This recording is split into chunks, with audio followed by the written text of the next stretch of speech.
The need for greed. The Kurgans were an ancient people from the steppes of Russia. For amusement, they tossed children into pits with hungry dogs to fight for meat. Rabbis in Medina posed questions to Muhammad, peace be upon him, that only a true prophet could answer in a bid to admonish him. One was, tell us of the young man who traveled to earth's west and east, yet the Quran's response was astonishing. After Nimrod's reign, a pious king arose whose father was from Yemeni Tababia royalty and mother from Greece. He once presided in the case of Bir Saab or Bir Sheba wells, where he judged in favor of Prophet Abraham, upon him be peace. He was so impressed by Abraham's pure monotheism that he embraced it and walked to do Hajj alongside his horse. For showing humility, Abraham revealed that Allah would enable Dhul Qurnayn to master the winds and their course. Allah gave Dhul Qurnayn, or the two-horned one, the means to conquer the world, including armies, wealth and skill. His empire spanned the horns of the sun, east to west, and he sported horns or braids on his head to fit the bill. At the offset, it's clear from the Quran that Dhul Qurnayn was a humble, pious monotheist in a time before Jews. Many have wrongly assumed him to be Alexander the Great, Cyrus or Darius, but they all fail if history is pursued. For example, Alexander called himself the son of Zeus, set up idols, and had illicit relations unworthy of accolade, and the others were fire-worshipping Zoroastrians, and even if they shared similarities, none can match his grade.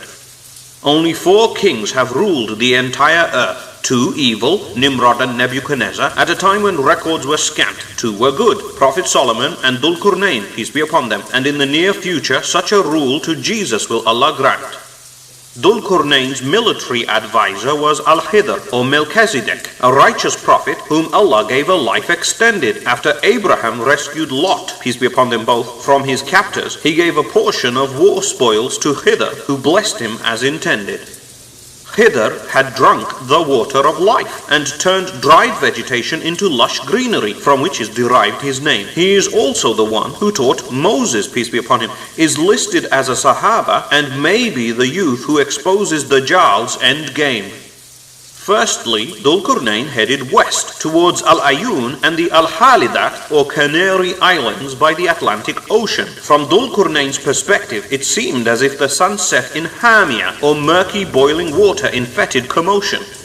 Some joke that Muslims believe the sun actually sets in water, but the Quran states the sun has an orbit in space. In fact, the Canaries were volcanically active 4,000 years ago, forming Lanzarote's caves by steam in the lava face.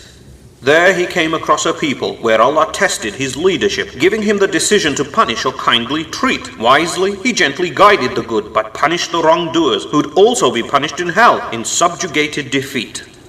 His second campaign was due east, to where the sun rises, not sunrise, and the people had no shelter from its rays. Allah knows best if it was in the treeless and flat Arctic Circle, where the sun stays risen during 6-month days. Indigenous subarctic tribes used to seek shelter in igloos and trenches and caught fish, as scholars elucidated, but Allah knows best if it was the ancestors of the Inuits or Eskimos whom Dhul Qurnayn empowered and placated. Fascinatingly, along the Silk Road during Abraham's time, peace be upon him, now extinct civilizations talked about a 2-horned king, such as the Harappans of Mohenjo-Daro in Pakistan and the Taklamakans of Lake Isikul, meaning hot spring. Surah Kahf mentions his final trip took him through a mountain pass, where he met a tribe unable to communicate. By using translators, he found out they were being decimated by the evil Gog and Magog and needed to separate. On this campaign, he went north, and only Allah knows if he crossed the Arctic into the Americas or headed west. Yet there are remnants of vanished tribes who sacrificed babies, such as the Olmecs and Kurgans, but Allah knows best. Gog and Magog, or Ya'juj wa Ma'juj, were ruthless tribes who swooped through valleys, killed, pillaged, and withdrew. They needed to be cordoned off from humanity behind a barricade that they could neither scale nor dig through. Gog and Magog were human descendants of Noah's son Japheth, peace be upon them both, from whom arose the Turkic Slavonic Mongol races. The Prophet, peace be upon him, described them as being well built, having red hair, small eyes, and wide, flat, shield-like faces. They asked him to build a barrier, to dam the hordes for payment, but he said Allah had already enriched him well. He only required their manpower, and being the first ever person to shake hands, his diplomacy made the team gel. He asked blacksmiths to cast iron blocks, a kintar or 50 kilograms each, then stack them with wood and bellow them red. Then molten copper was poured over the wall until it resembled a black and red striped thobe, a Sahaba later said. Barriers built to lock out Mongols and Tartars have been confused with Dhul-Qurnayn's, such as China's Great Wall. Others include the Alexander and Caspian Gates, Pass of Dariel and Derbent, but none match the actual one at all. Just like Dhul-Qurnayn's real name, the Jews say it's Abimelech, or my father is king, the wall remains secreted, and even if discovered, it will remain as Allah wills, and claiming to know better than Allah will leave us defeated.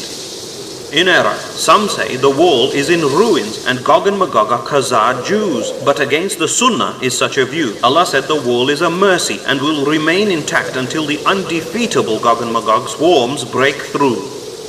A clear proof is that Allah will tell Jesus to climb Mount Sinai to avoid people against whom none will be able to fight, and hadith reveal at that time Jesus would have destroyed the Dajjal and his followers, and the Sunnah guides aright. During the Prophet's, peace be upon him's time, a digit-sized hole appeared in the wall behind which the evil tribes daily chip it away. When the idiots see sunlight, they back off to return every next day to find it refortified until one fateful day. It is really a mercy that Ya'juj wa Ma'juj don't carry on digging when they see sun rays or work during the night. But when Allah intends, one will say, we'll break through tomorrow, inshallah, and wreak havoc and global blight. For at that time, when Jesus has descended and destroyed the Dajjal and united the whole world together in Islam, Allah will cause the most beneficial man-made structure to crumble to dust and allow Gog and Magog to cause harm. They will surge like crashing waves, swarming stealthily from every mound, pouncing upon any believers they see, free from their barrier, vengeful and vile. There are so many of them that they will drink dry the Sea of Galilee. Cynically, Gog and Magog are touted as the protectors of London and paraded in the mayor's show as traditional fun. Yet when the barbarians are really let loose and begin their indiscriminate killing spree, in horror they'll be undone. After killing many land-dwelling people, they will hurl spears skywards that will return with blood and then exclaim, we've even killed the inhabitants of the sky. Allah knows best if they are jinn UFOs or man-made aeroplanes. Only the fortified will survive, and 12,000 or so with Jesus, peace be upon him, will climb Mount Sinai or Tur near Tabuk and hold out. Jesus will then beseech Allah, and he will send neck-burrowing worms to destroy Gog and Magog as if in one shout.